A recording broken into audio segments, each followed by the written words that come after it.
ముఖ్యమంత్రి పవన్ కళ్యాణ్ గారికి railway board ప్రజలందరి తరఫున ధన్యవాదాలు. ఆ కోరికను మన్నించి వెంకటేశ్వర స్వామి పాదాల చెందుతూ మమ్మల్ని చేర్చినందుకు శిరస్సు వచ్చి నమస్కరిస్తూ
మనకు ఈరోజు రైల్వే కోర్టుని తిరుపతి జిల్లాలో కలపడం పెద్ద అదృష్టం అనేది రైల్వే కోర్టుకి అందింది.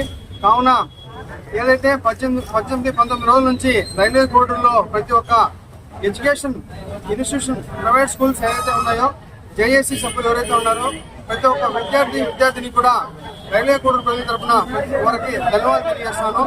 ముఖ్యంగా మన గౌరవనీయులు రాష్ట్ర ముఖ్యమంత్రి వర్యులు శ్రీ నారా చంద్రబాబు నాయుడు గారికి, అదేవిధంగా జనసేన పార్టీ అధ్యక్షులు శ్రీ కొణిదెల పవన్ కళ్యాణ్ గారికి రైల్వే కోర్టు తరఫున ప్రతి ఒక్కరికి పేరు పేరున ధన్యవాదాలు తెలియజేస్తున్నాను. అదే నమస్కారం.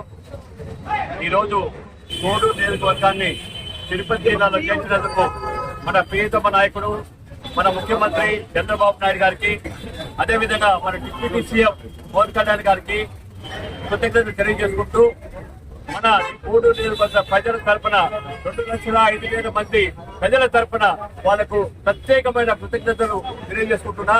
ఎందుకంటే నమస్కారం. ఈ రోజు రైల్వే కోడూరు ప్రజల ఆశయం నెరవేరిన సందర్భంగా గౌరవ ముఖ్యమంత్రి చంద్రబాబు నాయుడు గారికి, గౌరవ ఉప ముఖ్యమంత్రి పవన్ కళ్యాణ్ గారికి కృతజ్ఞతలు తెలుపుకుంటూ ధన్యవాదాలు ర్యాలీ ఈ రోజు మన టీడీపీ ఇన్ఛార్జ్ ముక్క రూపానంద రెడ్డి గారు మరియు గౌరవ ఎమ్మెల్యే అరవ శ్రీధర్ గారి ఆధ్వర్యంలో మరియు జేఏసీ పొలిటికల్ జేఏసీ మరియు ఎడ్యుకేషనల్ జేఏసీ ముఖ్యంగా రైల్వే కోడూరు నియోజకవర్గ ప్రజల చిరకాల కోరిక ఈ రోజు నెరవేరినందుకు దాన్ని నెరవేర్చిన కూటమి ప్రభుత్వ నాయకులు శ్రీ నారా చంద్రబాబు నాయుడు గారు మరియు డిప్యూటీ సీఎం పవన్ కళ్యాణ్ గారు కృతజ్ఞతలు తెలుపుకుంటూ ఈ రోజు రైల్వే కోడూరు ప్రజలు చేసిన ర్యాలీ ఇంత బ్రహ్మాండంగా విజయవంతమైంది.